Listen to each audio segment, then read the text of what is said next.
Hello guys, today in this video in Car Driving Ultimate, I'm going to be showing you guys how to drift your car in Car Driving Ultimate on your phone.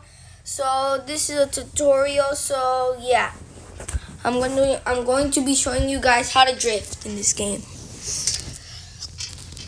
So you can do this in any car. So if you're a beginner and you like spawning, you'll be spawning like in this dealership. What you want to do, you see the cars on the side. You're going to press the gray the gray car, and then you can scroll down whatever car you wanna get.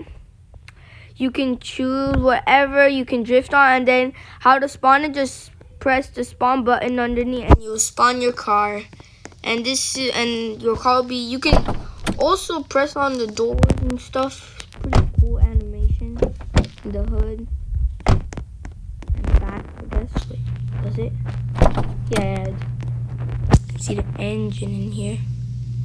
Pretty cool. So yeah. So now on the drift part.